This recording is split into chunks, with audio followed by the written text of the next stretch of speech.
以斯帖記第9章。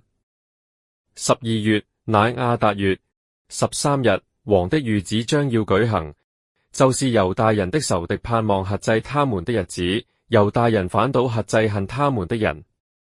猶大人在亞哈隨魯王各省的城裏聚集，下手擊殺那要害他們的人，無人能敵擋他們，因為各族都懼怕他們。各省的首領、總督、省長和辦理王事的人，因懼怕末底改，就都幫助猶大人。末底改在朝中為大，名聲傳遍各省，日漸昌盛。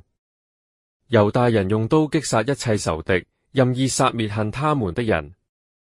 在書珊城，猶大人殺滅了500人，又殺巴珊大他、達芬、亞斯帕他、破拉他、亞大利雅、亞利大他、帕馬斯他、亞利賽、亞利代、雅耶撒他。這10人都是哈米大他的孫子，猶大人仇敵哈曼的兒子。猶大人卻沒有下手奪取財物。當日將書珊城被殺的人數呈在王前。王對王后以斯帖說：猶大人在書珊城殺滅了500人，又殺了哈曼的10個兒子。在王的各省不知如何呢？現在你要什麼，我必賜給你；你還求什麼，也必為你成就。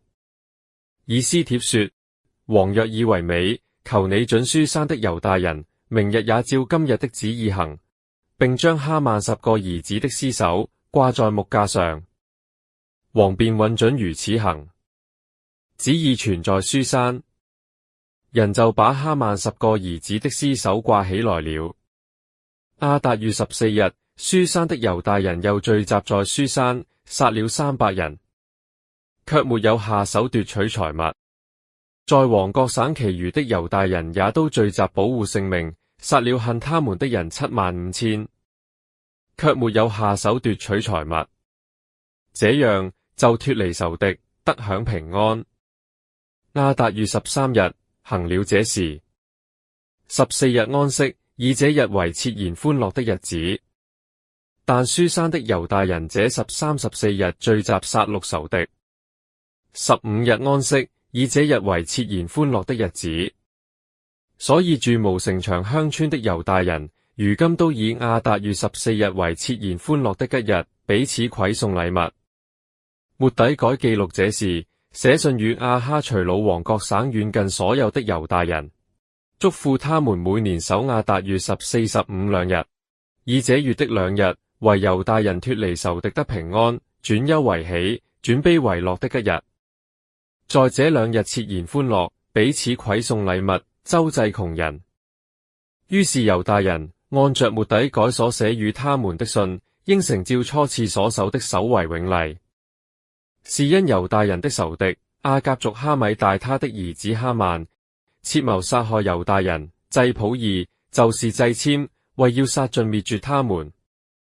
這事報告於王，王便降旨使哈曼謀害猶大人的惡事歸到他自己的頭上，並吩咐把他和他的眾子都掛在木架上。照着普珥的名字，猶大人就稱這2日為普珥日。他們因這信上的話，又因所看見所遇見的事，就應承自己與後裔，並歸附他們的人，每年按時必守這2日，永遠不廢。各省各城，家家戶戶，世世代代，紀念遵守這2日，使這普珥日在猶大人中不可廢掉，在他們後裔中也不可忘記。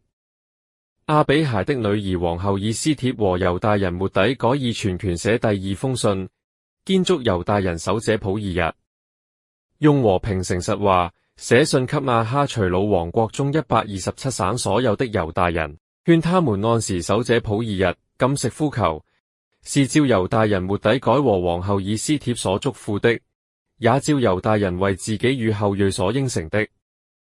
以斯帖命定守普珥日。這事也記錄在書上。